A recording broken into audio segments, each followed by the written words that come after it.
हाय, hello, नमस्कार. कशा आहात तुम्ही सर्वजण? मस्त आहात ना? आय होप तुम्ही मस्तच असाल.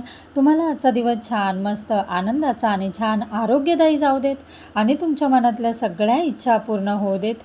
हीच मी ईश्वरीचरणी प्रार्थना करते आणि आपल्या व्हिडिओला सुरुवात करते.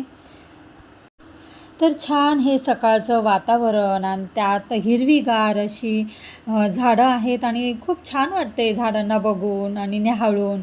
तर नेहमीसारखं माझं डेली रुटीन असतं, झाडांना पाणी घालणं आणि त्यांना किती फुलं आले किती नाही हे बघणं. तर मोगऱ्याची फुलं छान अशा कळ्या आलेल्या आहेत, सदाफुली बहरली आहेत.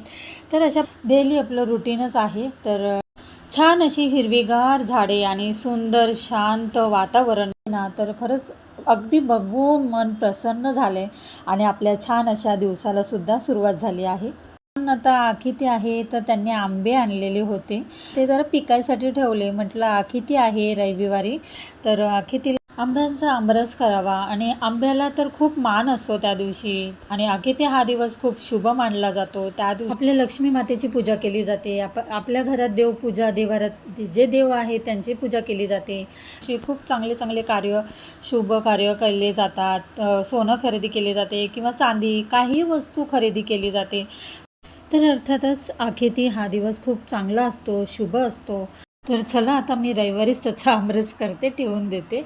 आणि आत्ता हे बघा, माझ्या कपाटात इतके अस्ताव्यस्त कपडे झाले आहेत ना.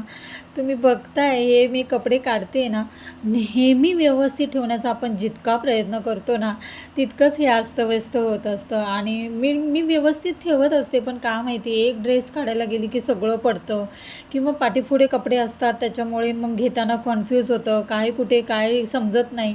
तर असं हे मी किती वेळा कपाट व्यवस्थित लावते, पण ते पुन्हा पुन्हा होतच आहे. तुमचं पण होतंच का? मला नक्की सांगा. कारण माझं नेहमीच मी कपाट कितीही व्यवस्थित ठेवण्याचा प्रयत्न करते ना, तर हे असंच होतं आहे माझ्याबरोबर. किती पण व्यवस्थित ठेवलं ना, तरी पण अस्तव्यस्त होत असतात कपडे.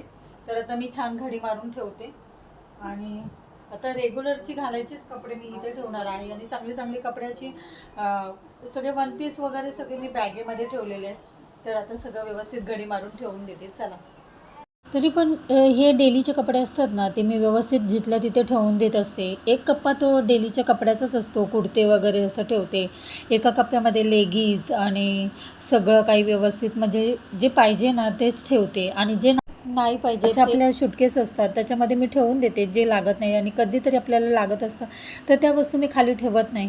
तरीसुद्धा माझ्याबरोबर असं का होतं काय माहिती नाही. मी किती पण कपाट व्यवस्थित लावलं ना, ते अशीच दशा होते. आणि तरी पण मी ह्याच्यामध्ये साड्यासुद्धा मी कमी ठेवल्यात आणि त्यांचीच कपडे असतात थोडेसे. आणि आर्याचे कपडे आहेत. आर्याचे कपडे पण एक छोटासा कपाट आहे तिचा, ते सेपरेट आहे. तरीसुद्धा ह्या कपडे असेच होतात.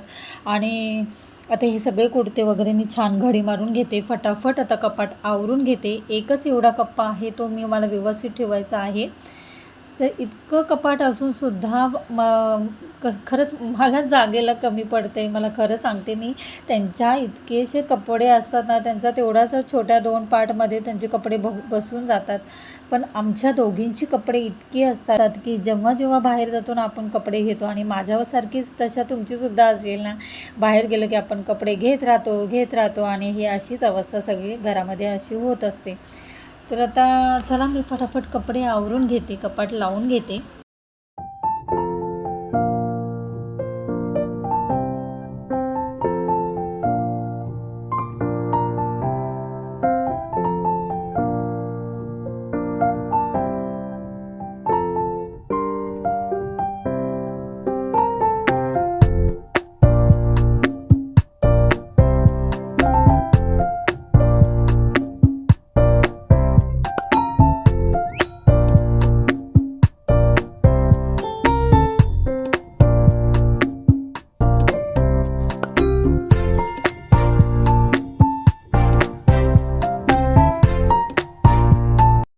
तर अशा प्रकारे माझं छान कपाट आवरलं. आणि एक साईड तर कपड्याची छान साड्यांची व्यवस्थित होतीच माझी, पण थोडंसं वरखाली हे माझे कुर्ते वगैरेच झाले होते. तर तो पार्ट मी व्यवस्थित करून घेतला आणि काम आटपलं. कारण मला जेवण बनवायचं होतं आणि त्यात आई आले म्हणून म्हटलं आईच्या हातची आज आपण बघणार आहोत थापी वडी आणि छान स्पेशल डिश आहे ते. तर म्हटलं चला तुमच्याबरोबर पण शेअर करूया. बनवते काय बनवते आई? थापी वडी बनवते. अच्छा, माझ्याकडे आई आली ना तर काही ना काही रेसिपी चालूच असते. आणि ती आता तिच्या हातची रेसिपी म्हणजे एकदम झकास. आता थापीवडीची आमटी करायची आहे ना आपल्याला. ही माझ्याकडे आली ना तर काही ना काही रेसिपी बनवत असते. तर आता थापीवडी बनवते आणि तब्येत थोडीशी नरम गरम असते पण तरी चांगली असेल ना तर काहीतरी करायला बघते. तर आज तिच्या हातच्या थापीवड्यात आणि मागे पण एकदा आली होती तर मासवडी तुम्हाला दाखवली होती रेसिपी. तर तशीच थापीवडी आहे. तर थोडासा वेगळा प्रकार आहे. त्याच्यात मासवडीमध्ये सगळं सारण भरून करत होते आणि थापीवडी पण छान लागते, त्याची आमटी पण छान लागते.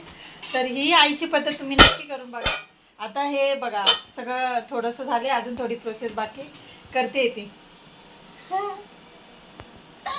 चला आमटीसाठी वाटते ना.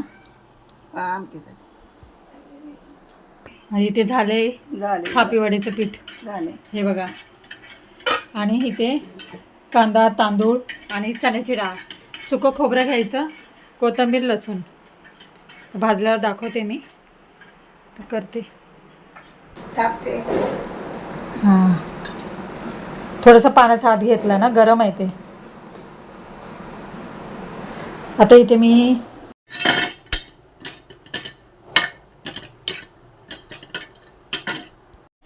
घेतलं आहे कांदा, खोबरं, चण्याची डाळ, तांदूळ आणि आलं, लसूण, थोडंसंच आलं घेतलं किंचित, आणि कोथिंबीर. हे सगळं वाटायचं आहे आपल्याला.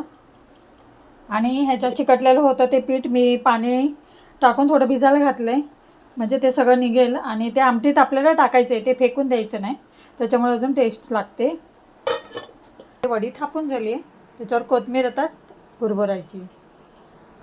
ही जी आमटी करतो ना ती सेम पोळ्याच्या आमटीला ही जर प्रोसेस केली ना तर खूप छान लागते पोळ्याची आमटी. तर आता ही मी इथे भेंडी कापते बाजूला, इथे आई थापीवड्याचे कट करून घेते. तर हे असं छान कट करून घेते आणि ह्याच्यावर कोथिंबीर भुरभुरायची आणि ओलं खोबरं टाकायचं. छान खिसून ओलं खोबरं आणि कोथिंबीरने खूप छान टेस्ट लागते. तर आणि हे रस्सा मी बनवला आहे, त्या रश्श्याबरोबर त्याच्यामध्ये टाकून थापीवडी खायची असते. तर खूप सुंदर लागते आणि भाकरीबरोबर तर खूप अप्रतिम छान लागते. तर ह्या पद्धतीने तुम्ही नक्की करून बघा, खास माझ्या आईची पद्धत वापरून. तर नक्की घरी करून बघा. तर आता आपली आमटी तयार झाली आहे आणि बारीक गॅसवर आहे ना झाकण ठेवून द्यायचं, त्याच्यावर तर्री छान येते. तर इथे बघू शकता तुम्ही आपले पारंपरिक थापीवडी आणि त्याचा रस्सा, झणझणीत असा गावरान रस्सा तयार झालेला आहे. आणि आता मी एकीकडे भेंडीची भाजीसुद्धा बनवणार आहे आणि भाकरीसुद्धा बनवून घेते आणि आर्याला त्यांना आईला जेवायला वाढते. चला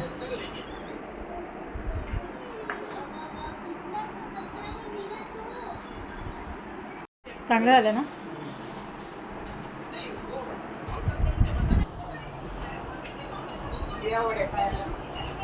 हां, आईच्या हातच्या वड्या जेव